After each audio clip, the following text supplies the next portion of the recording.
in the mirror. That means you get the truth when you assess yourself and say, this can't be everybody else. This has to be me. Or what am I doing to attract this type of energy? Again, the word energy that we was talking about yesterday. It plays a big part in everybody's life. So, in return, when you look at things one side, 9 times out of 10, all the information is on the other side. So I like that. Yeah, it's the truth because, like, again, people are so caught up with thinking crabs in a barrel is only broke people. They're blinded by the rich motherfuckers. You see? I just was having this conversation about New York and its entirety. New York is the mecca of all the banks. It's the financial capital, correct? Right. You know this, right? Yep. So who you think has the most programs in all of the 52 states as far as welfare, Medicaid, Section 8, drug, all that? Who you think has the most funding for all the cities in the country? Google it, but I'm pretty sure you should know the answer. I mean, is it New York? It's New York City. Okay. Everyone follows New York's code to that. Or even, like, say, for instance, like Georgia, they don't give you shit in Georgia.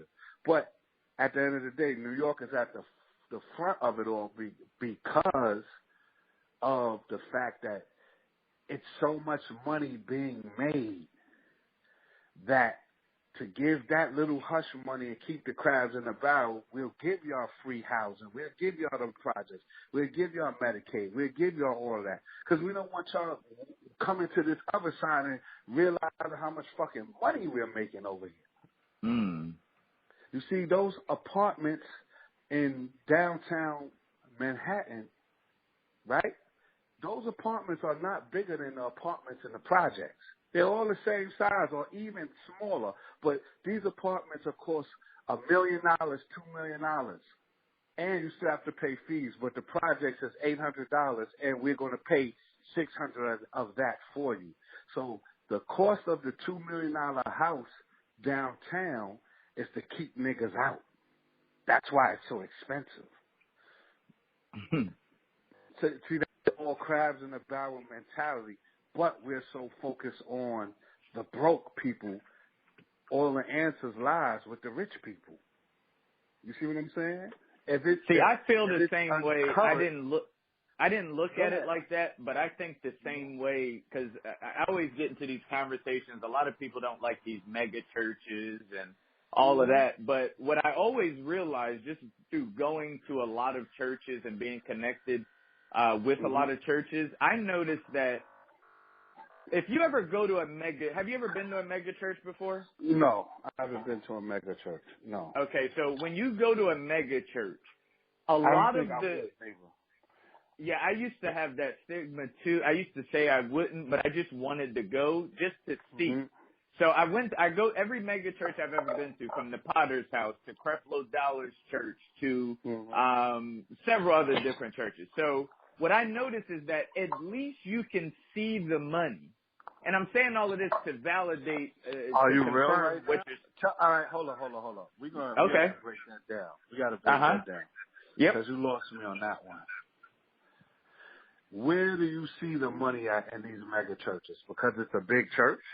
Where do I see the money? I see they have hundreds of staff, employees. I see that the building is nice, right? I see that they give away things during church. I look inside. What do they give away?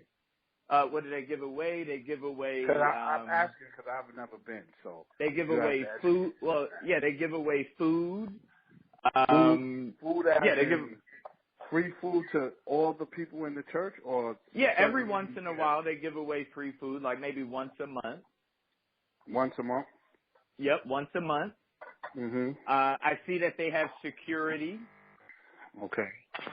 I see that they bring in special choirs and special guests and stuff like that come to the church. Okay. I also see that. Let's ask you this question. Do you think that that's in the budget, or do you know that most of that stuff is like pro bono? Do you know that? Wait, what do you mean pro bono? The guys. Say for instance, like if I was, say for instance, like if I was a security guard or whatever. Mhm. I'm not saying nothing is given, but most of that be people that says, this is my church. And some people, that's how they tie. Put it like that. No. You don't believe that?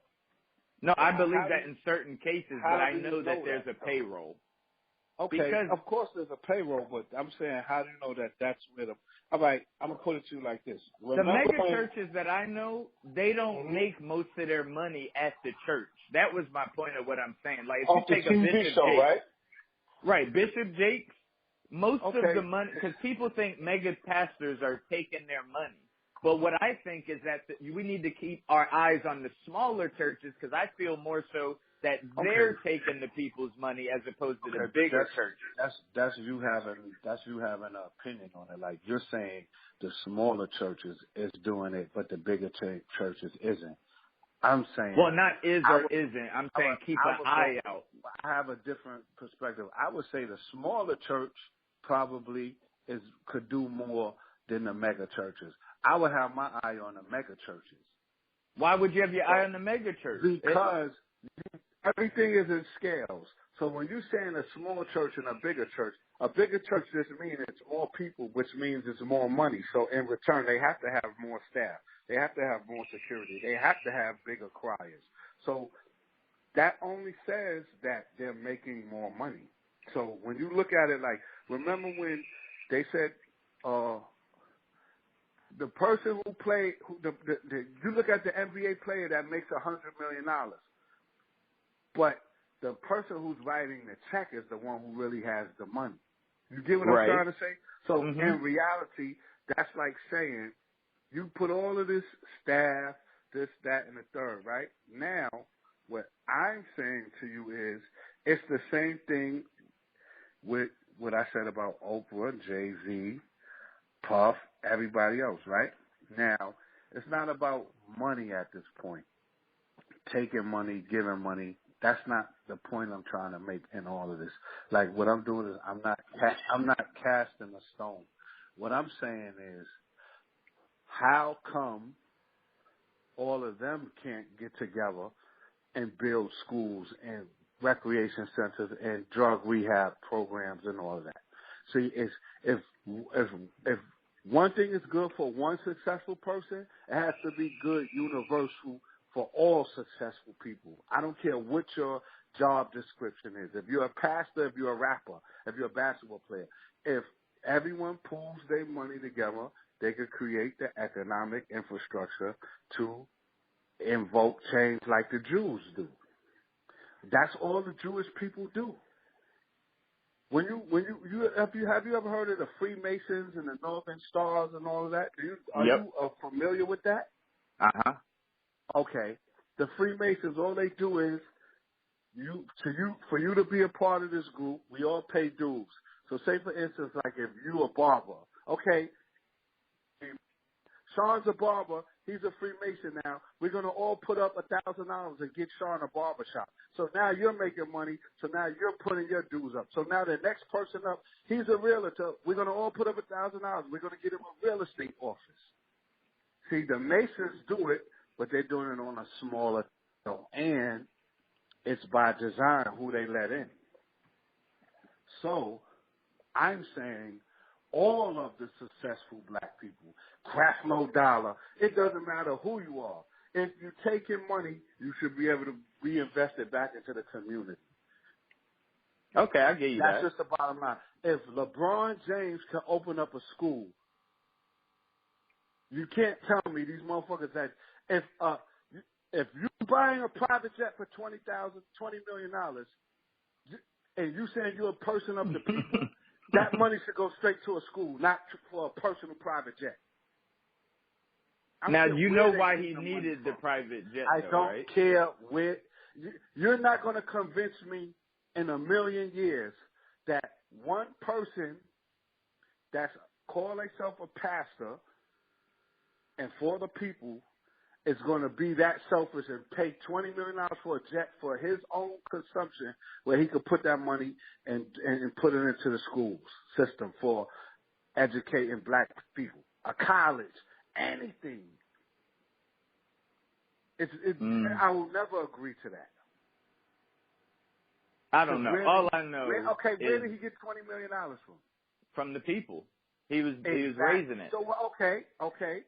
Is there a Creflo and Taffy Dollar School? That I don't know. Well, let's figure that out. I've never heard of it. So, but he needed the plane. He needed the jet so he can fly and deliver the message. Okay, that's how you want to dress it up? No, that's not. No, I'm telling you what he said. I'm not saying that. That's what he said. You can go on a Rob report right now, and you can see airplanes for $2 million. Mm-hmm. Right now. You hear me? Why do you need a brand new G5, that's the most expensive plane in the world? Why do you need that to deliver the message when... You see what I'm saying? You could have bought a $2 million plane and put 18 back into the chill. Why do you have to have Wraiths, Ghosts, Maybachs, Dropheads? Why you can't drive a Honda? Well, you gotta have the best. You gotta have the best. You have the best. Not when you're a man of the people. No. No, you can't hold on. say Answer this question. All right, I want you to do. You rather follow a rich pastor or a broke pastor? It's not about rich or poor. It's about redistributing the wealth, especially if you're saying you're a man of the people. See, biblically, you should have a lot of money. So you're telling me delivering the word is good enough? Delivering the word is not good enough. Okay. You got to live the word. Let me explain something to you. Listen to this, right? If you need all of that stuff and you have a wife, right? See, I'm from the hood. When you dress so nice and you drive all these cars and all of that, you're trying to attract something. Usually, niggas drive fancy cars and dress ultra nice and all these expensive clothes because they're trying to impress women. So now if you're a man of God and you have your wife, you have the woman that you want, most of these materialistic things should be obsolete to you because you have your family setting and you have the woman that you want. So you should really be able to preach in a regular suit because you're not trying to impress no woman. You don't need a Tom Ford suit to deliver the message. You can wear a suit in the same Men's Warehouse suit. Now, again, do you know what Malcolm X's budget was? Do you know what Malcolm X died with? No, probably less than 100,000. Yeah. Nothing. They wouldn't buy him a house. They asked him, "Do you want us to buy you a house?" They was making so much money off of him, but he didn't take nothing. Yeah. That's not my message. No, it's no but. When there's a but, the bullshit comes right after it. You can't give me a but when someone walked the walk and talked the talk and was powerful as that. You just told me somebody won't follow a broke leader. There was a broke leader that the world followed. No, I didn't say. You said, who would you rather listen to, a broke pastor or a rich pastor? Okay. So when you say that negates everything Malcolm X stood for. He didn't take the money. Look at Khalid Muhammad. Same thing. He said, I have no assets and I have no liabilities. Meaning he didn't have no money, but he didn't have shit that he had to spend money on. So the point I'm trying to make to you is, are you for yourself? Are you for the people? Are you trying to look good? Are you trying to live a lavish lifestyle? Or are you really, really trying to invoke change? All of that goes with the crabs in the barrel mentality. All right, let's go back to Malcolm X, your comment about Malcolm X. Mm-hmm. And Malcolm X could have, if he wanted something, he could have gotten it just off of who he was. Would you agree or no?